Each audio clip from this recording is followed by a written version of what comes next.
walking alone, the streets are empty.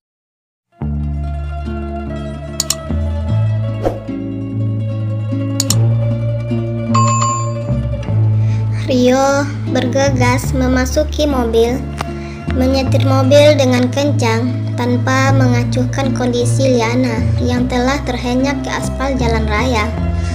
Tak lama, para wartawan dan masyarakat setempat berdatangan menyaksikan kebakaran tersebut.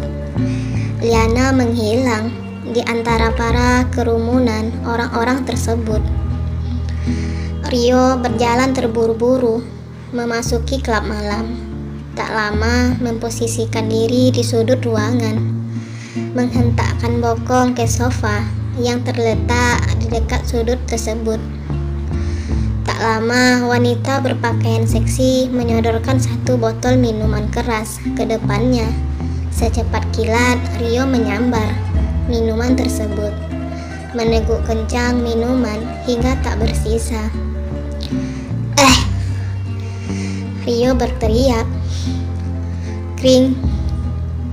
Rio membanting kuat botol minuman tersebut ke lantai. Kau tahu siapa yang membakar dan membunuh ayahmu? Aku adalah anak seorang pembunuh.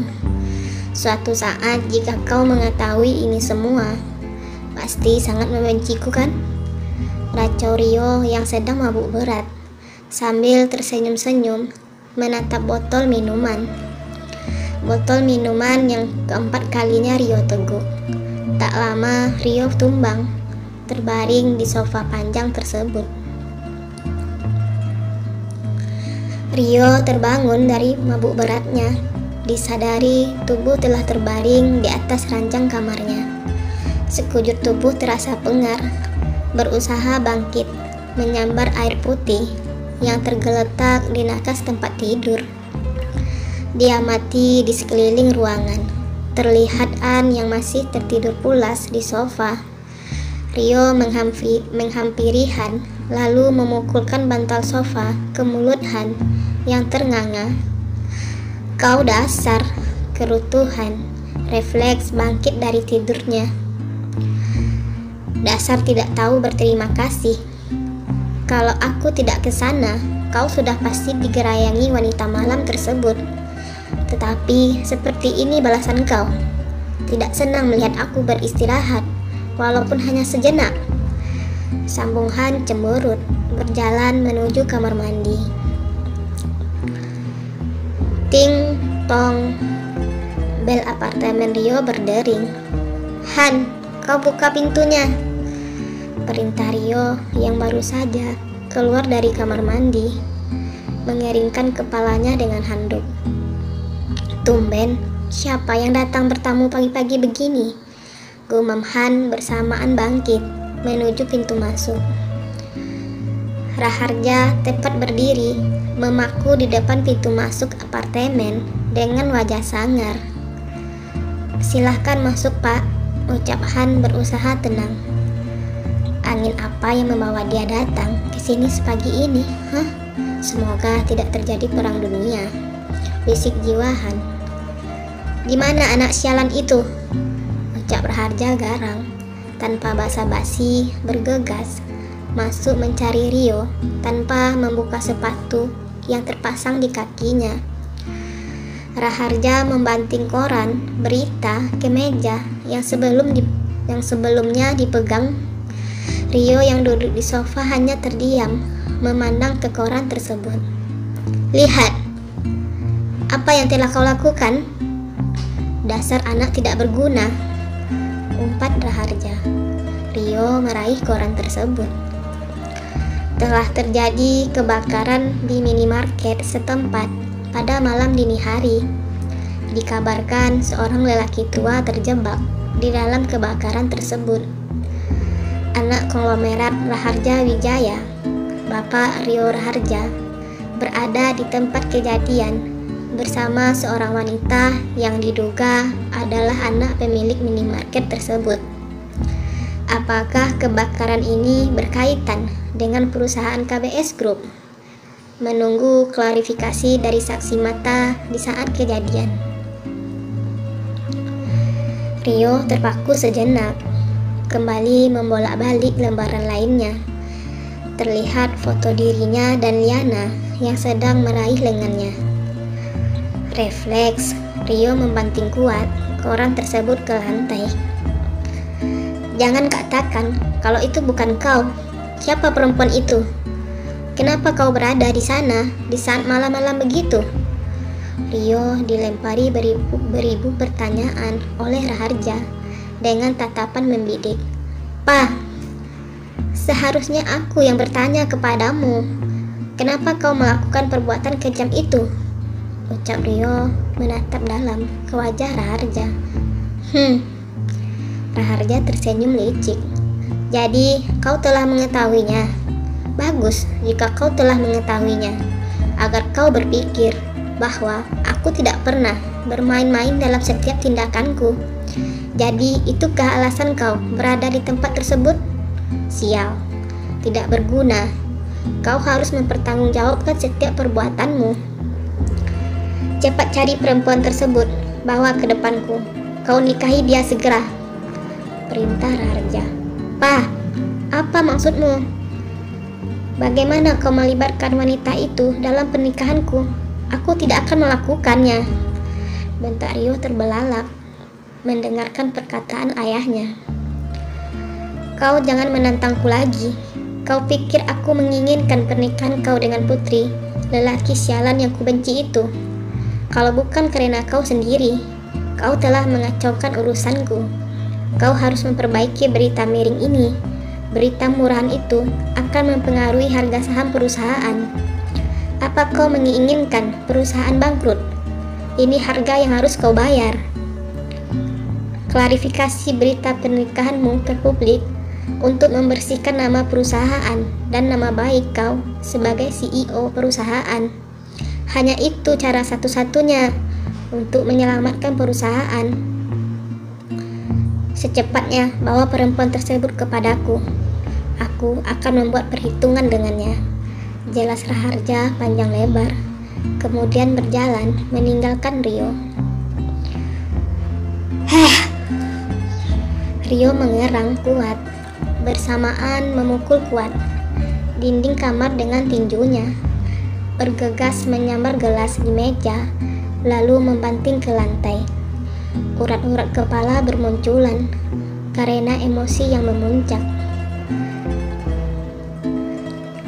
Bibi Sum membelai lembut rambut Liana yang duduk termenung di ranjang, menatap kosong keluar jendela kamar. "Non, kamu harus kuat dan sabar. Apapun yang terjadi itu adalah takdir atas kehendaknya yang tidak bisa kita ubah. Sepenuhnya kejadian itu bukan karena kesalahanmu. Kamu harus mencoba untuk mengikhlaskan kepergian papamu agar dia bisa tenang di alam sana. Kamu tidak inginkan papamu bersedih melihat kondisi kamu seperti ini.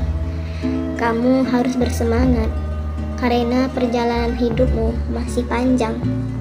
Jangan kamu sia-siakan terpuruk karena hal ini.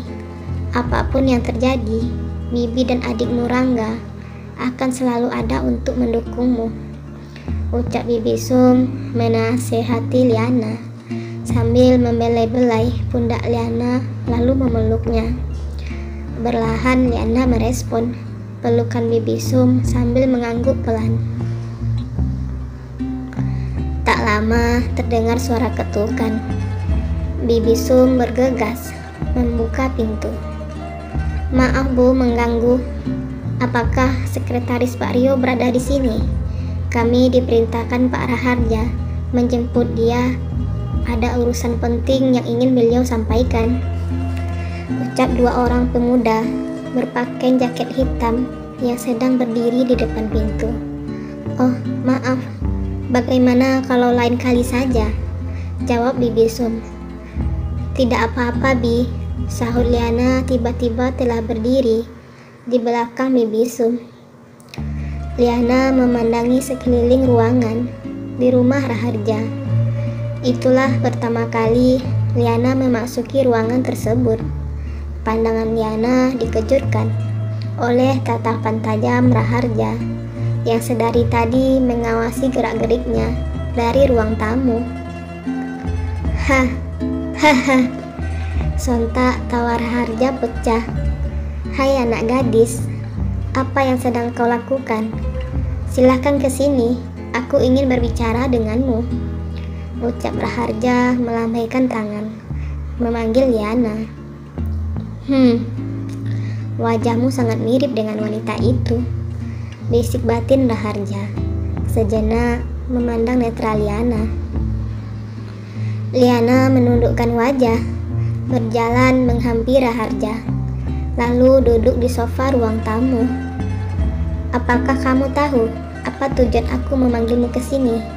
Mungkin berita ini sangat mengejutkan bagimu, tapi aku terpaksa mengatakan kepadamu. Anggap saja ini kejutan menarik untukmu. Kau sangat bersalah telah menyeret anakku ke dalam masalahmu. Untuk itu kau harus bertanggung jawab atas semua ini, ucap Raharja wajah garang. Baca berita ini. Mungkin kau juga telah mengetahui berita miring ini tentang kau dan anakku, sambung Raharja sambil melemparkan koran ke meja. Untuk itu, kau harus menikah kontrak dengan anakku. Kau harus mengklarifikasi kepada publik agar anakku tidak dicurigai atas kebakaran tersebut. Bukankah kau sendiri menjadi saksi berada di sana di waktu kejadian bahwa yang melakukan bukan anakku? Liana tiba-tiba terbelalak, menggeleng-gelengkan kepala. Raharja tersenyum angkuh. Kau jangan terlalu cepat mengambil keputusan. Aku bukan tipe orang yang tidak tahu berterima kasih dalam berbisnis. Katakan, berapa angka yang kau inginkan sebagai imbalan untuk perjanjian ini? Kau tidak perlu takut dalam pernikahan kontrak ini, karena hanya rekayasa, tidak saling suka, jadi tidak akan merugikan dirimu. Dan perlu kau ketahui, anakku telah memiliki calon pasangan hidup yang jauh lebih cantik. Setelah rumor ini membaik, sesudah itu juga pernikahan kontrakmu berakhir. Simpel bukan? Ucap Raharja memandang membeliau. Silahkan kau pikir-pikir terlebih dahulu tawaran yang aku berikan ini. Aku beri kau waktu 3 hari untuk berpikir, sahut Raharja. Maaf, anak gadis, aku ada urusan penting, terpaksa meninggalkanmu, ucap Raharja bangkit meninggalkan Liana yang sedari tadi hanya diam menundukkan kepala. Apakah Liana akan menerima tawaran Raharja? Lalu bagaimana dengan Rio? Akankah dia menyetujui pernikahan kontrak yang diatur ayahnya?